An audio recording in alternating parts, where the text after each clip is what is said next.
नमस्कार साथियों, आप देख रहे हैं बीजे क्लासेस जयपुर।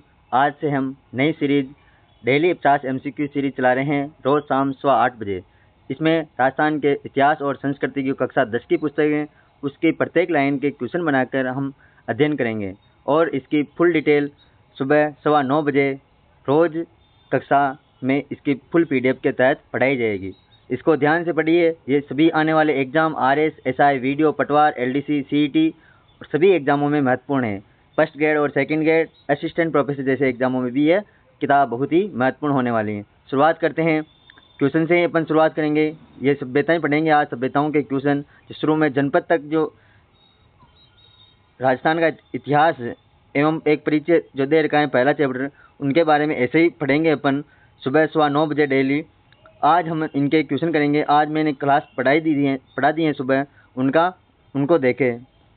आज से हम क्वेश्चन शुरू करते हैं। पहला क्वेश्चन देखते हैं। भैंसरोडगढ़ से बिजोलिया तक का जो पठार है उसे किस नाम से जाना जाता है? बताइए। गिरवा, हाड़ौती, उपरमाल, बांगड़। किस नाम से जाना जाता है? Option C is correct answer, Uparmal के नाम से जाना जाता है। तो भैंसरोडगढ़ से बिजोलिया तक का जो पठार होता है वो किस नाम से? उपरमाल के पठार के नाम से जाना जाता है। उदयपुर के आसपास का जो प्रदेश पहाड़ियों की दिखता के कारण क्या कहलाता है? जो उदयपुर के आसपास का जो प्रदेश है पहाड़ियों की दिखता के कारण क्या कहलाता है? उपरमाल कहलाता है। गिरवा, मांड, शेखावाटी क्या कहलाता है? Option B is correct answer, Girwa कहलाता है। मांड कौन सा क्षेत्र कहलाता है? जैसलमेर।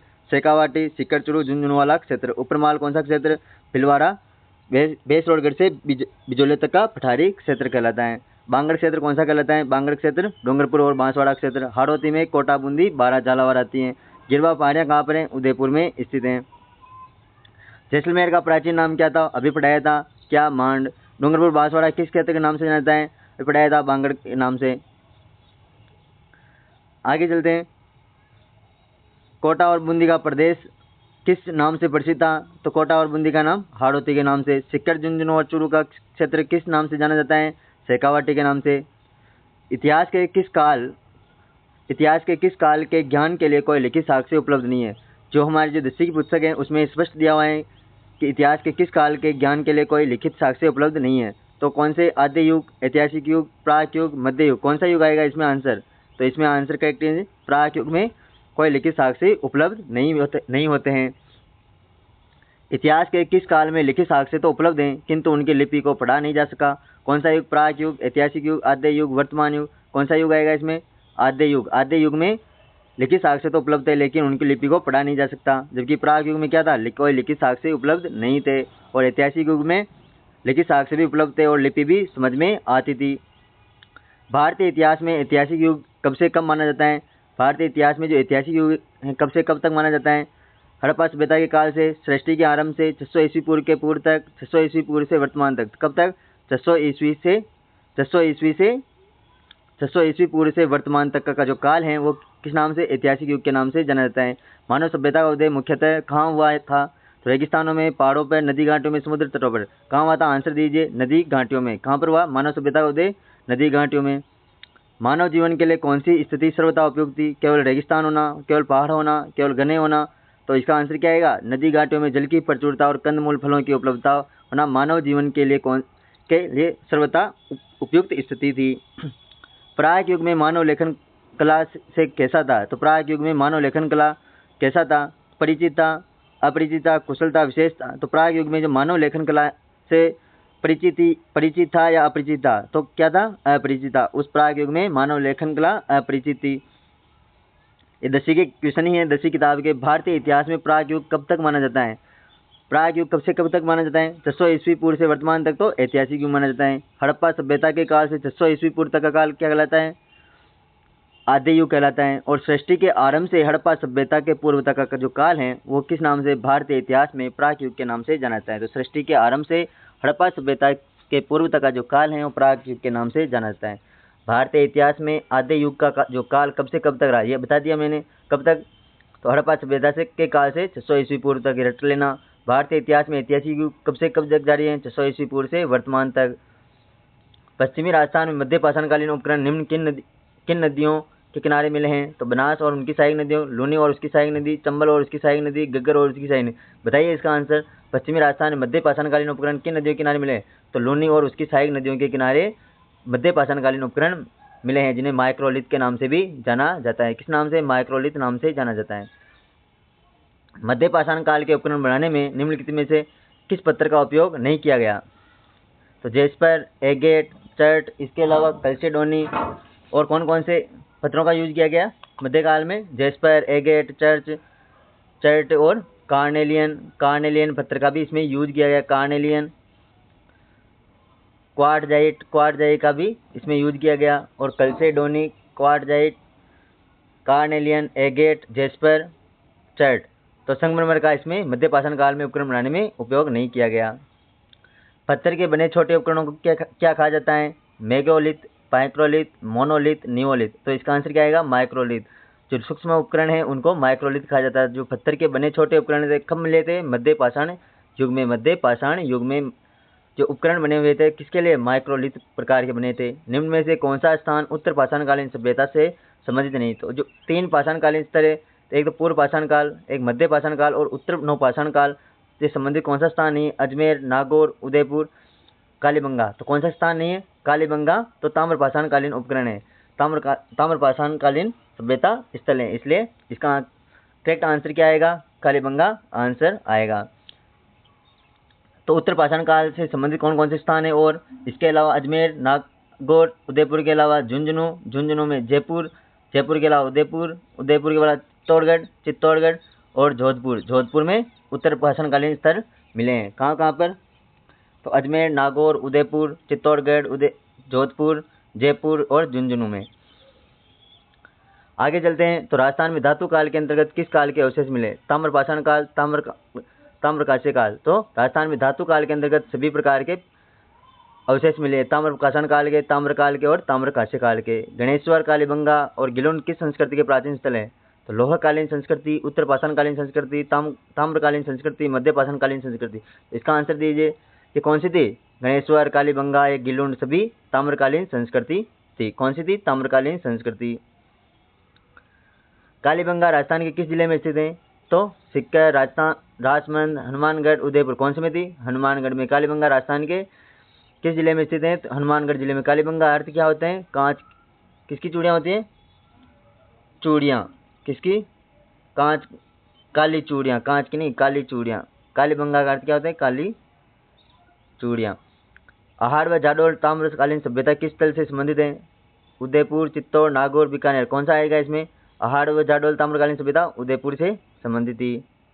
कुड़ारा और बुढ़ा पुष्कर क्रमशः किन जिलों में स्थित हैं?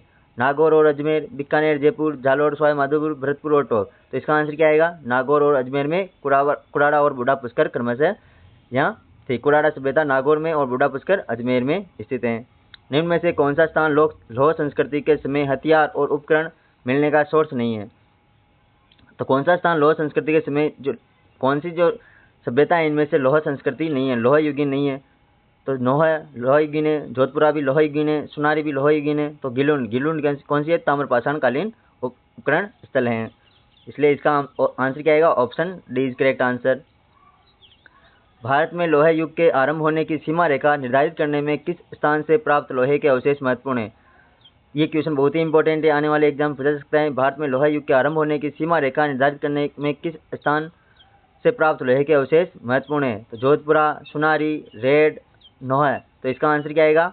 नौह भरतपुर से कौन से सीमा रेखा निर्धारित करते हैं लोहा युग की? लोहा युग का प्रारंभ किससे माना जाता है? नौह भरतपुर जो सभ्यता स्थल है उनसे ये अवशेष प्राप्त होते हैं। जोधपुरा तथा सुनारी के किसके अवशेष मिले? तो जोधपुरा तथा सुनारी से ताम्र गलाने की भट्टियाँ, लोह को गलाने की भट्टियाँ और खाने के। तो किसके अवशेष मिले हैं? लोह को गलाने की भट्टियाँ और कारखानों के अवशेष प्राप्त हुए हैं। किसके? जोधपुर और सुनारी से। रेड को किस काल के सिक्कों का विशालतम भंडार माना जाता है? तो ताम्र काल, कांस्य काल, लोह काल, उत्तर पाषाण काल। इसका आंसर क्या आएगा? तो रेड कौन सी सभ्यता थी? लोह काल। तो लोह काल को विशालतम भंडार, सिक्कों का विशालतम भंडार भी माना जाता है। राजस्थान में चित्रित धूसर मृदबाण संस्कृति जिसे पेंटेड ग्रे वेयर PGW का उदय किस क्षेत्र में हुआ था? ये बहुत ही इंपॉर्टेंट क्वेश्चन है। राजस्थान में जो चित्रित धूसर मृदबाण संस्कृति है उनका उदय किस क्षेत्र में हुआ था? दक्षिणी राजस्थान, पूर्वी राजस्थान, उत्तरी राजस्थान, पश्चिमी राजस्थान। तो कौन से क्षेत्र में? उत्तरी राजस्थान में। उत्तरी राजस्थान में कौन कौन से इलाके? विराटनगर सभ्यता। विराटनगर कहाँ पर है? जयपुर वाले, अभी कोटपुतली रोड में स्थित है। इसके अलावा जोधपुरा कहाँ पर है? जयपुर में। सुनारी कहाँ पर है? झुंझुनू में। कहाँ पर? सुनारी झुंझुनू में। और नोह भरतपुर में स्थित है। नोह, सुनारी, जोधपुरा और विराटनगर से चित्रित दूसरे मर्दबान से संस्कृति है उसका उदय हुआ जा, जो कहाँ पर? उत्तरी राजस्थान का क्षेत्र है। चित्रित दूसरे मर्दबान संस्कृति का काल लगभग कब माना जाता है? तो 1200 ईस्वी पूर्व, 600 ईस्वी पूर्व, 6000 ईस्वी पूर्व, 1952 ईस्वी पूर्व ईस्वी। तो इसका आंसर क्या आएगा? इसका आंसर आएगा 600 ईस्वी पूर्व। कौन सा? 600 ईस्वी पूर्व। चित्रित दूसरे जो मर्दबान संस्कृति का उदय हुआ वो लगभग कब माना जाता है? 600 ईस्वी पूर्व का। कालीबंगा सभ्यता की खोज किसने की थी? बीबी लाल और बीके थापर, अमलानंद घोष, दयाराम साहनी, राखल दास बनर्जी। तो इसकी खोज किसने की थी कालीबंगा की? अमलानंद घोष ने। किसने की? अमलानंद घोष ने। कब की? 1952 में। उत्खनन कार्य सर्वप्रथम इन्होंने किया। और बीबी लाल और बीके थापर ने 1961-62 में इनकी खुदाई की कालीबंगा की। कालीबंगा सभ्यता के कौन से स्तर हड़प्पा सभ्यता के समकालीन माने जाते हैं? पहला और दूसरा स्तर, क्योंकि कालीबंगा सभ्यता की 5 स्तर पर खोजी गई थी। 5 स्तर पर खोजी गई थी। तो पहला और दूसरा स्तर हड़प्पा सभ्यता के समकालीन था, या तीसरा, चौथा और पांचवा? केवल पहला, सभी स्तर। तो कौन से स्तर थे? तो तीसरा और चौथा और पांचवा स्तर हड़प्पा सभ्यता के समकालीन माने गए। Option is B correct answer. Kalibanga में मकान बनाने के लिए किस प्रकार की ईंटों का प्रयोग किया जाता था? तो कालीबंगा में जो मकान बनाते थे किस प्रकार की ईंटों का प्रयोग किया जाता था? पकी हुई ईंटें, मिट्टी की ईंटों को धूप में पकाकर, पत्थरों का, लकड़ी का। तो इसका आंसर क्या आएगा? B is correct answer. मिट्टी की ईंटों को धूप में पकाकर कालीबंगा में मकान बनाने के लिए ईंटों का प्रयोग किया गया। आगे चलते हैं अगले क्वेश्चन में। कालीबंगा से प्राप्त मिट्टी के बर्तनों की मुख्य विशेषता क्या थी? सुंदर और सुडौल थी, रंगीन और चमकदार थे। वहाँ से प्राप्त जो मिट्टी के बर्तन थे, तो इसके आंसर क्या है? पतले और हल्के, और सुंदरता और सुडौलता का इनमें अभाव था। किनमें? मिट्टी के जो बर्तन प्राप्त हुए कालीबंगा से उनमें पतले थे, हल्के और सुंदरता और सुडौलता का ये सभी अभाव थे। कालीबंगा के बर्तनों का रंग कैसा था और उन पर किस रंग की रेखाएं खींची गई थी? तो कालीबंगा के बर्तनों का रंग कैसा था? इसका आंसर दिखाइए। ये भी 10वीं किताब से सारे क्वेश्चन, 10वीं की हर लाइन से क्वेश्चन बनाए गए हैं। आपकी एग्जाम के लिए बहुत ही महत्वपूर्ण होने वाली है ये सीरीज। तो कालीबंगा के बर्तनों का रंग कैसा था? लाल रंग था। तो कालीबंगा के बर्तनों का रंग लाल था, जिस पर किस रंग की रेखाएं खींची गई थी? काली एवं सफेद रंग की रेखाएं खींची गई थी। किस रंग की? काली एवं सफेद रंग की रेखाएं खींची गई थी। कालीबंगा से किस चीज के साक्ष्य मिलते हैं जिससे 2 फसलें उगाने का अनुमान लगाया जाता है? तो कालीबंगा से वो कौन सी चीज है जिससे ये पता लगता है, अनुमान लगता है कि 2 फसलें एक साथ उगाया करते थे? सिंचाई के साधन, जुते हुए खेत के साक्ष्य, अनाज के भंडार, हल्के अवशेष। तो इसका आंसर क्या आएगा? जुते हुए खेत के साक्ष्य। Option is B correct answer. Kalibanga से जुते हुए खेत के साक्ष्य मिलते हैं जो ये दर्शाते हैं कि वहाँ पर 2 फसलें एक साथ उगाया करते हैं। कालीबंगा में एक बच्चे की कंकाल की खोपड़ी में मिले 6 छिद्रों का किसका प्रमाण माना जाता है? किसी प्रकार की चोट, मस्तिष्क शोथ बीमारी के इलाज का, धार्मिक अनुष्ठान का, आभूषण पहनने का। तो मस्तिष्क शोथ बीमारी के इलाज में जो बच्चे का जो कंकाल की खोपड़ी में 6 छिद्रों को प्रमाण माना गया है। तो मस्तिष्क शोथ बीमारी के इलाज का प्रमाण माना गया है। उसको जो 6 छिद्र मिले थे एक बच्चे की कंकाल की खोपड़ी में, कहाँ से मिले? कालीबंगा से मिले थे। कालीबंगा से प्राप्त किन वस्तुओं का हड़प्पा सभ्यता में विशिष्ट स्थान है? सोने के आभूषणों और हथियारों का, बड़े भवन और मूर्तियों का, मिट्टी के बर्तन और मनके का, खिलौना, बैलगाड़ी, हवन कुंड, लकड़ी की नाली व बेलनाकार मोहर। किसका था? तो कालीबंगा से कौन कौन सी वस्तुएं प्राप्त हुई थी? खिलौना, बैलगाड़ी, हवन कुंड, लकड़ी की नाली, बेलनाकार मोहर, ये सभी कालीबंगा से ही प्राप्त हुए थे। आहार सभ्यता किस नदी के तट पर बसी हुई है? आहार सभ्यता किस नदी के तट पर बनी है? आहार नदी आयर नदी के तट पर बसी हुई है। किस नदी पर? आहार नदी पर। ये बहुत ही इंपॉर्टेंट क्वेश्चन है ये।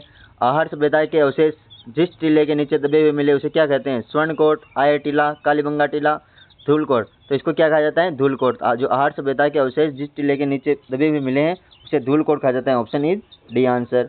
आहार के उत्खनन का कार्य सर्वप्रथम 1953 में किसके द्वारा किया गया? तो आहार के उत्खनन का कार्य किसके द्वारा किया गया? रतन चंद्र अग्रवाल, एच.डी. सांकलिया, अक्षय कीर्ति व्यास, बीबी लाल। तो option is C answer. Akshay Kirti Vyas के द्वारा सर्वप्रथम 1953 में आहार का उत्खनन कार्य करवाया गया। आहार सभ्यता के लोग मकान बनाने में किसका प्रयोग करते हैं? पक्की ईंटें और सीमेंट, केवल पत्थर, धूप में सुखाई गई ईंटों एवं पत्थरों का, लकड़ी और ईंटों का। तो आंसर क्या आएगा इसका? और आंसर इज सी आंसर। इसमें धूप में सुखाई गई ईंटों एवं पत्थरों का उपयोग आहार सभ्यता के लोग मकान बनाने में करते हैं। आहार के लोग अपने मृतकों को किसके साथ दफनाते हैं? मिट्टी के बर्तन, हथियारों के साथ, गहनों आभूषणों के साथ और भोजन के साथ, भोजन सामग्री। तो गहनों एवं आभूषण के साथ आहड़ के लोग अपने मृतकों को दफनाते हैं। आहड़ से सर्वाधिक क्या मिले हैं जो इस काले लाल काले मिट्टी के बर्तन वाली संस्कृति का प्रमुख केंद्र सिद्ध होते हैं। जो आहड़ से ऐसी कौन सी चीज मिली है जिससे ये सिद्ध होता है कि लाल काले मिट्टी के बर्तन वाली संस्कृति का प्रमुख केंद्र को सिद्ध करते हैं? तांबे के औजार, मिट्टी के बर्तन, मोहरें और खिलौने। तो इसका आंसर क्या आएगा? बी, मिट्टी के बर्तन। ये दर्शाते हैं कि यहाँ पर लाल काले मिट्टी के बर्तन वाली संस्कृति का प्रमुख केंद्र सिद्ध करते हैं। आहड़ का दूसरा नाम क्या मिलता है? धूलकोट, बनास नगरी, पाषाण नगरी, ताम्रवती नगरी। क्या मिलता है दूसरा नाम आहड़ का? ताम्रवती नगरी। Option is D answer. Ahar का दूसरा नाम ताम्रवती नगरी क्यों रखा गया? तो ये तांबे की खान थी, तांबे के बर्तन बनाए जाते थे, यहाँ तांबे के औजारों एवं उपकरणों का अत्यधिक प्रयोग होता था, यहाँ तांबे का व्यापार होता था। तो इसका आंसर क्या आएगा? यहाँ तांबे के औजारों एवं उपकरणों का अत्यधिक प्रयोग होता था। आहड़ से प्राप्त ठप्पों से किस व्यवसाय के उन्नत होने का अनुमान लगाया जाता है? मिट्टी के बर्तन बनाना, तांबे के औजार बनाना, रंगाई छपाई व्यवसाय, आभूषण बनाना। तो इसका आंसर क्या आएगा? रंगाई छपाई व्यवसाय से पता चलता है कि आहड़ से प्राप्त ठप्पों से रंगाई छपाई व्यवसाय के उन्नत होने का अनुमान लगाया जाता है। गिलोन सभ्यता किस जिले में स्थित है? गिलोन सभ्यता उदयपुर, कोटा, राजसमंद, भीलवाड़ा किस जिले में?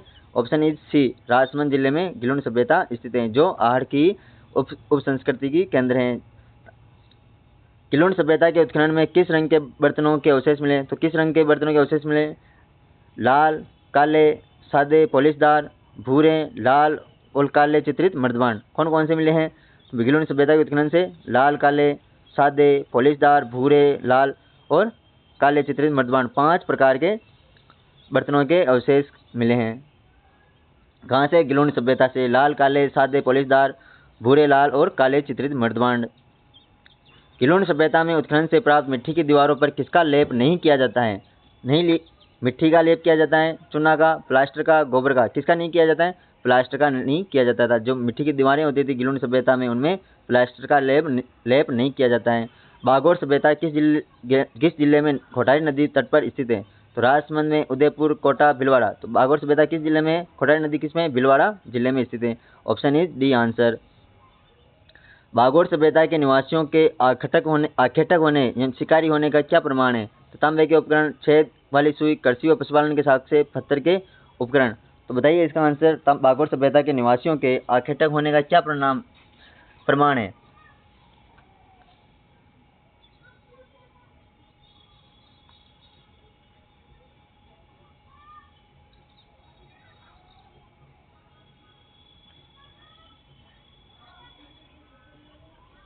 क्या आएगा इसका आंसर? बागोर के निवास आखेटक होने का परिणाम तांबे के सर्वाधिक उपकरण।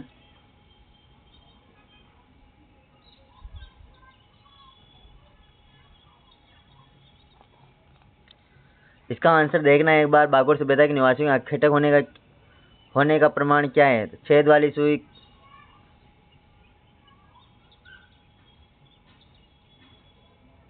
अरे इसका आंसर तो प्राचीनतम कृषि एवं पशुपालन के साक्ष्य आएगा। इसका आंसर क्या आएगा? कृषि व बागोर सभ्यता के निवासियों के आखेटक होने का प्रमाण क्या है? कृषि व पशुपालन के साक्ष्य। सी इज करेक्ट आंसर। निम्न में से कौन सा स्थल मध्य पाषाणकालीन सभ्यता का केंद्र है? तो मध्य पाषाणकालीन जो सभ्यता का केंद्र कौन सा है? गणेश्वर, भीनमाल, बागोर, बेराट। बताइए इसका answer.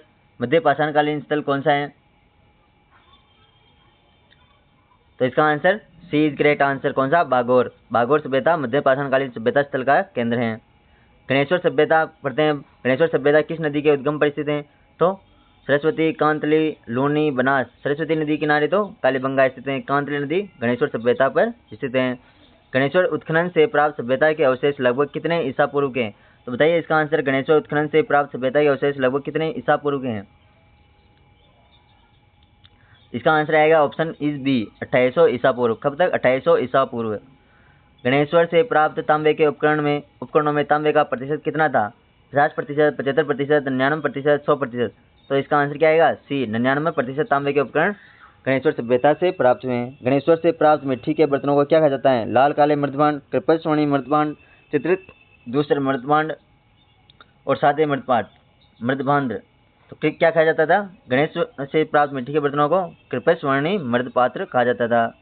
B option is correct answer. Bharat की ताम्र सभ्यताओं की जननी किस सभ्यता को कहा जाता था? गणेश्वर सभ्यता को। भीनमाल सभ्यता का उत्खनन किसके निर्देशन में हुआ? भीनमाल सभ्यता का उत्खनन किसके निर्देशन में हुआ? इसका आंसर बताइए जल्दी से। Ratan Chandra Agrawal, RC Agrawal, C is correct answer. Bhinmal से प्राप्त रोमन एम्फोरा सुरा पात्र व यूनानी सुराही किस बात की पुष्टि करते हैं? वहां के लोगों की कलात्मक रुचि का, वहां के विदेशी व्यापार का केंद्र होने की, वहां शराब का अधिक सेवन होने की, वहां यूनानी शासकों का शासन होने की। तो वहां के विदेशी व्यापारों का केंद्र होने की ये पुष्टि करते हैं कौन? यूनानी सुराही व रोमन एम्फोरा जो भीनमाल से प्राप्त हुए हैं। भीनमाल का प्राचीन नाम क्या मिलता है? Shrimal, C option is correct answer. आगे चलते हैं। ईसवाल जो उदयपुर में सभ्यता है किस उद्योग के साक्ष्य से प्राप्त हुए हैं? तो ईसवाल सभ्यता से किसके? लोह उद्योग के साक्ष्य से प्राप्त हुए हैं। बेराट सभ्यता किस प्राचीन जनपद में स्थित थी? तो बेराट सभ्यता जो विराट नगर इसकी राजधानी थी, विराट मत्स्य जनपद में स्थित थी। बेराट में उत्खनन से किन कालों के अवशेष प्राप्त हुए? प्राग ऐतिहासिक काल व ताम्रकाल, हड़प्पा सभ्यता व मौर्य काल, मध्य पाषाण काल, गुप्त काल, वैदिक काल व सल्तनत काल। Option is B correct. Harappa सभ्यता और मौर्य काल के अवशेष बेराट में उत्खनन से प्राप्त हुए हैं। किसके काल के? हड़प्पा सभ्यता और मौर्य काल के। बेराट उत्खनन से कौन से विद्वान जुड़े हुए हैं? तो बेराट उत्खनन से कौन कौन से विद्वान जुड़े हैं? दयाराम साहनी, नील रतन बनर्जी और कैलाश नाथ दीक्षित, ये तीनों बेराट उत्खनन से जुड़े हुए हैं। अशोक के बौद्ध धर्म का अनुयायी होने का सबसे पुख्ता प्रमाण क्या माना जाता है? बेराट से प्राप्त गोल मंदिर, बेराट से प्राप्त अशोक के स्तंभ के अवशेष, बेराट के समीप प्राप्त भाबरू अभिलेख, तो अशोक द्वारा निर्मित स्तूप। कौन सा? C correct answer. बेराट के समीप जो प्राप्त भाबरू का अभिलेख है वो सबसे पुख्ता प्रमाण देता है अशोक के बौद्ध अनुयायी होने का। बालाथल कहाँ पर स्थित है? बालाथल सभ्यता में उत्खनन किसके निर्देशन में हुआ? बालाथल सभ्यता के उत्खनन जो बालाथल कहाँ पर है? उदयपुर में स्थित है। बालाथल सभ्यता उदयपुर में स्थित है, जिसका उत्खनन किसके निर्देशन में हुआ था? Dayaram Sahni, professor VN Mishra, Ratan Chandra Agrawal, RC Agrawal. तो इसका आंसर क्या आएगा? Option is B, professor VN Mishra की निर्देशन में बालाथल का उत्खनन हुआ। जो बालाथल सभ्यता कहाँ पर स्थित है? उदयपुर जिले में स्थित है। राजस्थान में भारतीय इतिहास में वैदिक सभ्यता का समय मुख्य रूप से क्या माना गया? तो राजस्थान में जो भारतीय इतिहास में वैदिक सभ्यता के भी अवशेष मिले हैं, उनमें से मुख्य रूप से कौन सा समय माना गया? 1800 ईस्वी पूर्व के आसपास, 1500 ईस्वी पूर्व के आसपास, 2500 ईस्वी पूर्व के आसपास, 500 ईस्वी पूर्व के आसपास। तो इसका आंसर क्या आएगा? B answer is correct. 1800 ईस्वी पूर्व के आसपास वैदिक सभ्यता का कार्यकाल माना गया। निम्न को सम्मिलित कीजिए। सम्मिलित वाला क्वेश्चन है। गणेश्वर सभ्यता, गणेश्वर कहाँ पर स्थित है? गणेश्वर सिक्कर में स्थित है। तो 1 में 2 देख लो, पहले से आंसर आ गया। बी में 3rd भीनमाल, भीनमाल कहाँ पर है? जालौर में, बी में 3rd। सी कौन सा? ईसवाल, ईसवाल कहाँ पर है? उदयपुर, उदयपुर में फर्स्ट आ गया। डी बेराट, बेराट कहाँ पर है? जयपुर। निम्नलिखित कथनों पर विचार कीजिए। बागौर से कृषि व पशुपालन के प्राचीनतम साक्ष्य प्राप्त हुए हैं, ये बिल्कुल सही है। गणेश्वर से प्राप्त मिट्टी के बर्तनों का रंग मुख्य रूप से काला व नीला है, तो ये भी ऑप्शन इज करेक्ट आंसर। दोनों सही हैं, तो उपरोक्त दोनों कथन सत्य हैं। 1 और 2 answer C is correct answer आएगा। आगे चलते हैं। अब देख लो, राजपुताना शब्द का प्रयोग सर्वप्रथम किसने किया? जॉर्ज थॉमस ने। 1800 ईस्वी पूर्व में सर्वप्रथम जॉर्ज थॉमस ने इस भूभाग के लिए राजपुताना शब्द का प्रयोग किया। Annals and antiquities of Rajasthan पुस्तक किसकी है? कर्नल जेम्स टोड की। और इसी पुस्तक में 1829 ईस्वी में यह लिखा गया कि 1829 में राजस्थान और राजस्थान इसने नाम दिया था कर्नल जेम्स टोड ने राजस्थान का। किस वर्ष में राजस्थान नाम सर्वसम्मति से लिया गया? 30 मार्च 1949 ईस्वी को, जिसमें राजस्थान का चौथा एकीकरण का चौथा चरण था, राजस्थान वृहद। स्वतंत्रता के बाद विभिन्न रियासतों के एकीकरण के दौरान 30 मार्च 1949 ईस्वी को सर्वसम्मति से इनका नाम राजस्थान रखा। ऋग्वेद में राजस्थान के क्षेत्रों के लिए किन किन प्राचीन नामों का उल्लेख है? तो मरु, धन्व, जांगल, मत्स्य, सूरसेन। मरु धन्व किसके लिए? मारवाड़ के लिए, जोधपुर संभाग के लिए। जांगल प्रदेश बीकानेर व नागौर प्रदेश के लिए। मत्स्य जयपुर, भरतपुर, अलवर के क्षेत्र के लिए। सूरसेन कहाँ पर? करौली और भरतपुर। राजस्थान के किन क्षेत्रों में प्राचीनतम नामों में से जिनका उल्लेख ऋग्वेद में भी आया है? मरु, धन्व, जंगल और मत्स्य, सूरसेन आदि हैं। मरु और धन्व शब्दों का अर्थ क्या अर्थ है? इनका प्रयोग कहाँ होता था? तो मरुस्थल और जोधपुर संभाग में। मरु और धन्व दोनों का एक ही अर्थ है, जिनका प्रयोग जोधपुर संभाग के मरुस्थल के लिए हुआ है। जोधपुर में को कालांतर में किस नाम से जाना गया? तो मारवाड़ के नाम से। जोधपुर पहले मरु, फिर मारवाड़ और कालांतर में इसे मारवाड़ कहा जाने लगा। जांगल देश कौन सा क्षेत्र कहलाता था? तो बीकानेर और नागौर के आसपास का क्षेत्र। जंगल देश के नाम से जाना जाता था, जहाँ समी और केर और पीलू के वृक्ष अधिक होते थे। मत्स्य राज्य कहाँ तक स्थित था? जयपुर, अलवर और भरतपुर में।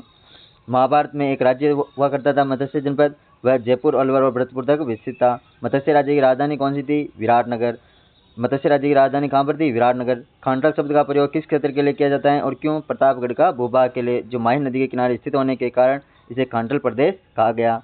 ये सभी क्वेश्चन इंपॉर्टेंट हैं। अपने राजस्थान के जनपद तक क्वेश्चन कर लिए हैं सारे। अगली कक्षा में अपन इनके ही क्वेश्चन करेंगे, आगे राजवंशों के क्वेश्चन करेंगे। जो फर्स्ट चैप्टर है राजस्थान के इतिहास एवं संस्कृति का, राजस्थान का इतिहास एवं उसका राजस्थान का परिचय है। अब इसके बारे में थोड़ा सभ्यताओं के बारे में अध्ययन कर लेते हैं, देख लेते हैं अपन ने जो चीज़ें पढ़ी, क्वेश्चन पढ़े, वो सब सही थे, है ना। कालीबंगा सभ्यता तो प्राचीन सरस्वती नदी के किनारे मिली थी। वर्तमान में घग्गर नदी का क्षेत्र में हड़प्पा सभ्यता से भी प्राचीन कालीबंगा की सभ्यता विकसित हुई है। राजस्थान में हनुमानगढ़ जिले में स्थित यह सभ्यता आज से 6000 वर्ष से भी अधिक प्राचीन मानी जाती है। इस स्थल का कालीबंगा का नाम यहाँ से खुदाई के दौरान प्राप्त काली चूड़ियों के कारण पड़ा, क्योंकि पंजाबी भाषा में बंगा का अर्थ होता है चूड़ियाँ। सर्वप्रथम 1952 में अमलानंद घोष ने इसकी खोज की और तत्पश्चात 1961-62 ईस्वी में बीबी लाल और बी के थापर द्वारा यहाँ उत्खनन भी कार्य करवाया गया। उत्खनन में इस सभ्यता के 5 स्तर सामने आए गए। कौन से? प्रथम 2 स्तर कौन से? तो हड़प्पा सभ्यता से भी प्राचीन 2 स्तर तो प्रथम हड़प्पा सभ्यता से प्राचीन थे। प्राग हड़प्पा सभ्यता के 2 उपकरण थे। वहीं तीसरे, चौथे और 5वें स्तर का सामग्री हड़प्पा सभ्यता की सामग्री के समान और समकालीन है। इस आधार पर कालीबंगा की सभ्यता को 2 भागों में बांटा गया है, प्राग हड़प्पा सभ्यता और हड़प्पा सभ्यता। कालीबंगा सुव्यवस्थित रूप से बसा हुआ नगर था। मकान बनाने में मिट्टी के ईंटों के धूप में पकाकर प्रयुक्त किया जाता था। उत्खनन से प्राप्त मिट्टी के बर्तन एवं उनके अवशेष पतले और हल्के हैं, उनमें सुंदरता और सुडौलता का अभाव है। बर्तनों का रंग लाल है, जिन पर काली एवं सफेद रंग की रेखाएं खींची गई हैं। यहाँ से जुते हुए खेत के साक्ष्य मिलते हैं। ऐसा अनुमान है कि लोग एक ही खेत में 2 फसलें उगाते हैं। कालीबंगा से मिले कब्रिस्तान से यहाँ के निवासियों की स्वाधान पद्धतियों की जानकारी मिलती है। 3 प्रकार से ये दफनाते हैं। साथ ही एक बच्चे के कंकाल की खोपड़ी से 6 छिद्र मिले, जिसे मस्तिष्क शोथ बीमारी के इलाज का प्रमाण भी माना जाता है। यहाँ से प्राप्त खिलौना, बैलगाड़ियाँ, हवन कुंड, लकड़ी की नाली, बेलनाकार मोहरे आदि प्राप्त हुई हैं। इसी प्रकार हम अध्ययन करेंगे। देख लो, ऐसी PDF कोई नहीं बनाएगा, कोई नहीं पढ़ाएगा, ऐसे पूरा डिटेल। Thank you. इसी के साथ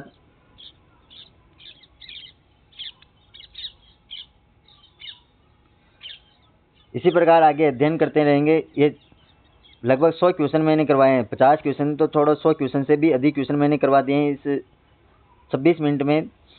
थैंक यू। इसके लिए क्लास देखें और दोस्तों के साथ शेयर करें, चैनल को लाइक करें और सब्सक्राइब भी करें।